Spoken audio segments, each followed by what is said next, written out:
नमस्कार किसान भाइयों। आज हम खेतों के बीच में हैं और यहाँ पर हम इस चीज़ को जानने की कोशिश करेंगे कि आज रासायनिक खाद किस प्रकार से बहुत ज़्यादा घातक होता जा रहा है और जैविक खाद का आज भी गांव वाले प्रयोग कर रहे हैं। लेकिन बहुत सारे गांवों में ऐसी चीज़ें देखी गई है कि आज वहाँ पर भी रासायनिक खाद का प्रचलन बढ़ गया है। लेकिन आज मैं खेतों की तरफ आया हूँ। हमारे खेत है जहाँ पर हम गहरी जुताई करते हैं। हम दिखाना चाहेंगे कि यहाँ पर हम गहरी जुताई करते हैं और गहरी जुताई से बहुत सारे अभी भी खेतों के अंदर नमी बनी हुई है। यानी आप देख सकते हैं कि अभी भी खेतों में नमी बनी हुई है और इसको 2 से 3 बार मतलब जुताई गर्मी के समय की जाती है और सर्दियों में लगभग 2 बार जुताई करने से आपको बहुत अच्छे रिजल्ट मिलेंगे। अब आपको मैं दिखाना चाहूँगा कि यहाँ पर अभी भी जैविक खाद का प्रयोग किया जाता है। देखिए अभी भी जो गोबर खाद है, ये गोबर खाद अभी भी यहाँ पर काम में लिया जाता है। ये बहुत ही पौष्टिक होता है किसी भी फसलों के लिए, क्योंकि जो गोबर खाद होता है इसमें पर्याप्त मात्रा में नाइट्रोजन होती है, फास्फोरस होता है, सल्फर होती है और पर्याप्त मात्रा में बहुत सारे जो सूक्ष्म मात्रिक तत्व है, बृहद मात्रिक तत्व है, पोषक तत्व है, जो किसी भी पौधे की ग्रोथ के लिए बहुत ज़्यादा आवश्यक होते हैं, वह इस खाद में उपस्थित होते हैं। लेकिन आज क्या है कि गाँव में जानवरों को पालना कम कर दिया गया है और गांव में जब जानवर कम पाले जा रहे हैं तो उनसे गोबर खाद की प्राप्ति बहुत ही कम हो रही है। इस कारण से जो व्यक्ति है, जो लोग हैं, गांव के जो लोग हैं, वह वापस रासायनिक खाद की तरफ बढ़ रहे हैं।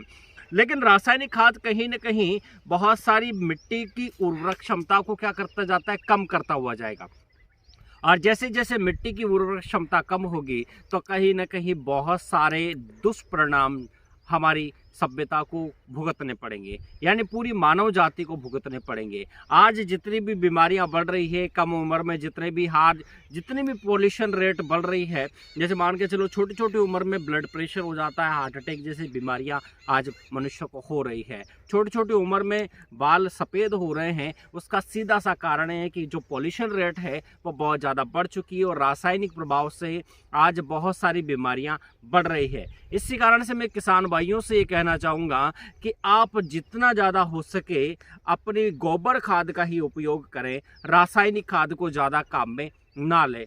कभी ये ना सोचे कि हमारी गोबर खाद से उत्पादकता नहीं बढ़ रही है, लेकिन इसका मतलब ये नहीं है कि आप रासायनिक खाद का ज़्यादा उपयोग करें। आज जो मिट्टी है, जो हमारा अन्न हमें देती है, इस मिट्टी को हमें बिगाड़ना नहीं चाहिए, क्योंकि ये मिट्टी बहुत ज़्यादा बात यूँ मान के चलो कि एक मिट्टी के कण को उपजाऊ बनने में लगभग 50 से 100 वर्ष लग जाते हैं और इस 50 से 100 वर्ष में आज हम इस मिट्टी की उपजाऊपन को या इस मिट्टी की गुणवत्ता को नहीं समझ पा रहे हैं। आज इस मिट्टी को हम केमिकल के जरिए लगातार ख़राब करते जा रहे हैं और केमिकल की वजह से जो इसमें लाभदायक जो जीवाणु रहते हैं, जो कीट पतंगे जो रहते हैं, वो भी कहीं ना कहीं नष्ट होते जा रहे हैं। आज हम क्या करते हैं, जब किसी भी फसल में जब फ्लावरिंग होती है तो उस फ्लावरिंग के टाइम पर उस फसल में हम क्या कर देते हैं, केमिकल का छिड़काव करते हैं, जिससे कीट पतंग तो मरते हैं, लेकिन साथ में जो उस फसल कर परागित करने वाले जो कीट पतंग है, जैसे भंवरे होते हैं, छोटी छोटी जो तितलियां होती है, वो उस फसल को परागित करने के लिए आती है, लेकिन उस केमिकल के प्रभाव से वो नष्ट हो जाती है। इस कारण से फलियां पर्याप्त मात्रा में नहीं बन पाती और किसान भाइयों का प्रोडक्शन ऑटोमेटिकली कम हो जाता है। तो आज हम उसी चीज़ के ऊपर बात करेंगे। यहाँ पर मेरे साथ कुछ किसान भाई उपस्थित है, तो आज इन्हीं किसान भाइयों से हम पहले बात करेंगे और ये जानेंगे कि रासायनिक खेती ज़्यादा प्रभावित है या फिर जो अपन जैविक खेती करने वाली है वो ज़्यादा लाभदायक है। तो आज किसान भाइयों से आपका नाम बताइए। सावरिया मीणा। तो यहाँ पर सावरिया जी मीणा है, आपका नाम? ओम प्रकाश जी मीणा है और मनोज कुमार मीणा जी है। ये काफ़ी टाइम से कृषि कर रहे हैं। कितने सालों से खेती कर रहे हैं आप?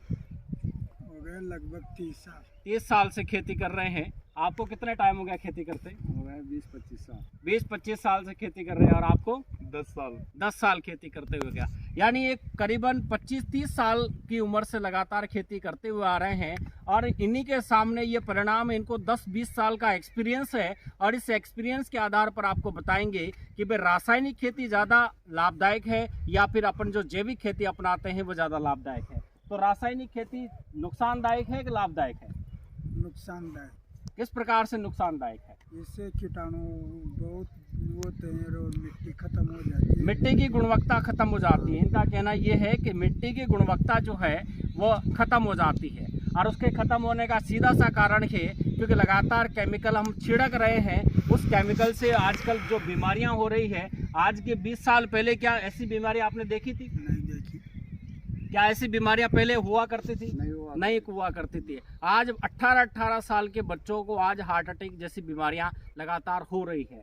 तो ये किसका परिणाम है? केमिकल का परिणाम है। तो आज हम खेती करते टाइम केमिकल को ज़्यादा लाना पसंद करते हैं, लेकिन आज हम गोबर खाद को ज़्यादा यूज़ नहीं कर रहे। लेकिन गोबर खाद का महत्व आपके जीवन में क्या है? गोबर खाद ज़्यादा फायदेमंद मानते हो केमिकल को? गोबर खाद पहले गाँव में जब महिलाएं जब अपने कच्चे घरों में गोबर खाद का उपयोग करती थी तो उससे बहुत सारे जो हानिकारक जो कीट पतंग थे वो दूर रहा करते थे। गाय का गोबर इतना पावरफुल माना जाता है कि उससे जो जितने भी जहरीले प्राणी हैं वह उस गोबर को क्रॉस नहीं करते हैं। इसी कारण से गाँव की जो महिलाएं थी वह पहले लीपना पोतती थी और वह गाँव में पहले गोबर खाद का प्रयोग किया जाता था, क्योंकि उस गोबर खाद को क्रॉस कर कोई भी जानवर जो जहरीला है वह नहीं जाया करता था। तो पहले के जो ज़माने में जो गोबर खाद को महत्व दिया जाता था, उसी से हमारा जो गौवंश है वो बचा रहता था। आज गाँव में ज़्यादा जानवर देखने को मिलते हैं आपको? नहीं मिलते। जानवर नहीं है क्योंकि रासायनिक खाद ने उनकी जगह ले ली है। तो क्या पहले आज इतना दूध घी गाँव में आज भी होता है? होता तो है, पर गुणवत्ता में कमी आई है ना। गुणवत्ता में कमी आई, मतलब उसका प्रोडक्शन तो ज्यादा हुआ पर गुणवत्ता में कमी आ गई ना। तो पहले के जो दूध था उसमें कितनी एनर्जी महसूस करते थे आप? उसमें बहुत ज्यादा एनर्जी थी और फैट भी ज्यादा आता था। फैट ज्यादा आता था। और जैसे मान के चलो आपने भुट्टा खाया है, ये जो आप देसी लैंग्वेज में भुट्टे को क्या कहते हो? भल्टा, है ना? तो उस भुट्टे में क्या पहले मिठास ज्यादा थी या मिठास था? वो गायब हो गया बिल्कुल। मिठास ज्यादा थी। गेहूं में भी पहले मिठास ज्यादा हुआ करती थी रोटी के अंदर, तो वो धीरे धीरे खत्म होता जा रहा है। उत्पादन तो बढ़ रहा है पर गुणवत्ता में क्वालिटी होती है वो खत्म होती जा रही है। तो इसका मतलब ये है कि कहीं ना कहीं हमें वापस जैविक खेती की तरफ बढ़ने की आवश्यकता है। रासायनिक खेती की तरफ इतना ज़्यादा जोर नहीं देना चाहिए। देखो रासायनिक खेती के नुकसान क्या है? नुकसान ये है कि सबसे बड़ी चीज़ है कि रासायनिक खेती से नुकसान ये है कि आज हमने इस मिट्टी के अंदर केमिकल का यूज़ तो कर लिया, लेकिन इस केमिकल को हम जानते हैं कि इस केमिकल को कंपोनेंट को अगर उसको अपन को पूरी तरह से अगर उसको डिसॉल्व करना है तो वह पूरी तरह से मान के चलना कम से कम 50 से 100 वर्ष का समय लेता है। यानी वह पूरी तरह से डिस्ट्रॉय होने में 50 से 100 वर्ष का समय लगाता है। अब हम ये जानते हैं कि 50 से 100 वर्ष में अगर कोई केमिकल नष्ट होता है तो आज आपने केमिकल छिड़क दिया, कल से बरसात का सीजन आएगा, इसी खेत में पानी भरेगा और इसी खेत में पानी बहकर जब इन नालियों के थ्रू वापस से नदियों में जाकर मिलेगा तो वह केमिकल कहाँ चला गया? नदियों के अंदर। छिड़का कहाँ था हमने? खेतों में। लेकिन केमिकल कहाँ गया? नदी के अंदर। अब नदी में हमने डैम बनाकर पानी को रोक रखा है। नदी में कहाँ डैम बनाकर पानी को रोक रखा है। अब वो जो पानी है वो केमिकल वाला पानी है, ठीक है।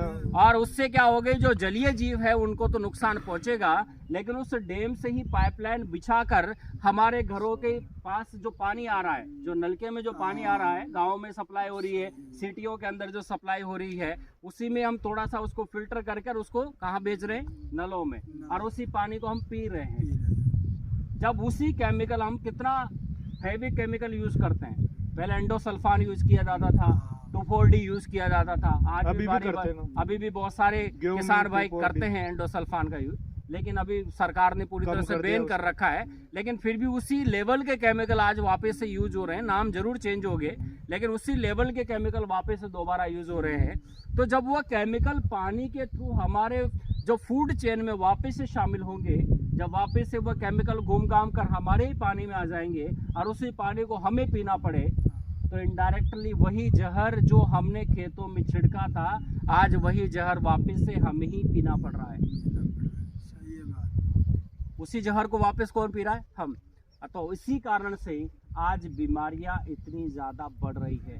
छोटे छोटे बच्चों में भी आज हार्ट अटैक जैसी बीमारियां देखने को मिल रही है। छोटे छोटे बच्चों में आज शुगर, ब्लड प्रेशर जैसी बीमारियां हो रही है। और पशुओं में आज जितने भी ज़्यादा रोग हो रहे हैं वो इसी केमिकल के प्रभाव से हो रहे हैं। क्योंकि जो पशु है बेचारे इसी घास को, इसी मिट्टी में उगने वाली जो जलीय जंगली प्रजातियां हैं पेड़ पौधों की, उन्हीं को खाकर अपना पेट भरती है। लेकिन जब वही जहरीले हो जाएंगे तो पशु भी नष्ट होने लगेंगे। इसीलिए हमें रासायनिक खेती को छोड़कर वापस जैविक खेती को जरूर अपनाना चाहिए। Thank you.